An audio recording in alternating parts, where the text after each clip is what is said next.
Huwag pong umabuso sa kapangyarihan. Kayo ba ay pulis o may posisyon sa pamahalaan o sa isang kumpanya? Tandaan, maging humble po tayo at huwag gamitin ang inyong kapangyarihan upang makapaglamang o kaya ay manakot ng mga mas nakakaliit po sa inyo. At huwag gayahin ang nagpakilalang... ito. Nagpakilalang pulis na yan. Nagyabang pa gamit ang kanyang service arm. Ano ba ang ginawa ng pulis na to? Alamin natin sa report ni RH44, Bien Dacles.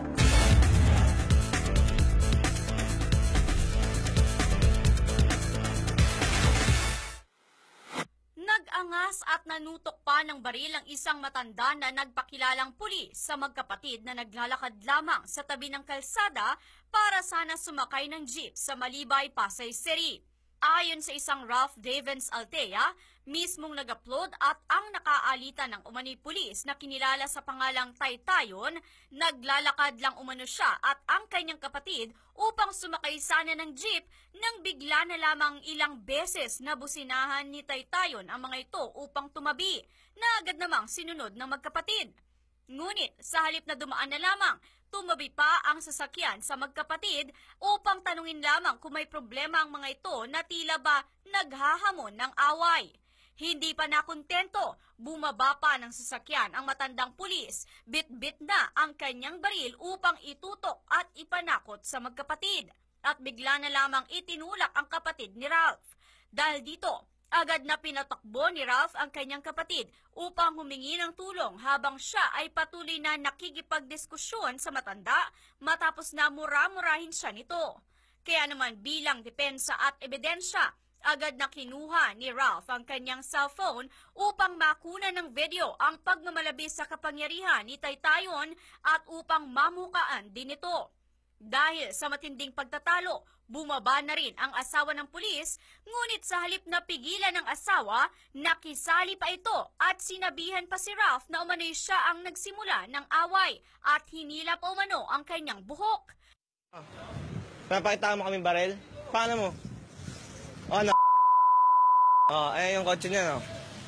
Tinulak niya yung kapatid ko. Ha? Tinulak niya yung kapatid ko, tapos binunutan kaming barel.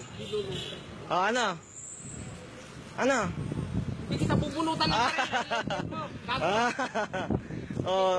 dali, pakilala ka. Sisikat ka, tanga. Ano? Nangyari mo? Ilang taon ka na, ha? 16. Ano? Tawagin mo, pulis! Talaga. Tara.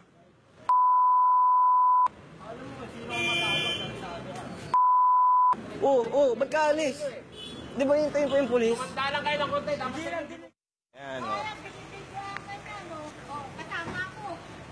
pinagtatanggol mo yung asawa mo kasi binunutan kaming barel. ikaw. Ayon naman sa mga nakakakilala kay Taytayon, kilala umano ang naturang pulis sa ganitong pag-uugali at marami na umanong insidenteng tulad nito ang nai-record na sa pangalan ni Taytayon. Para sa MBC Network News, RH44, Bien Dacles, naglilingkod sa pagbabalik. I-like po ang page ng DZRH News Television para updated at i-share ang trending news na balitang ito para mas marami ang makabalita. At mag-comment para alam namin ang opinion mo.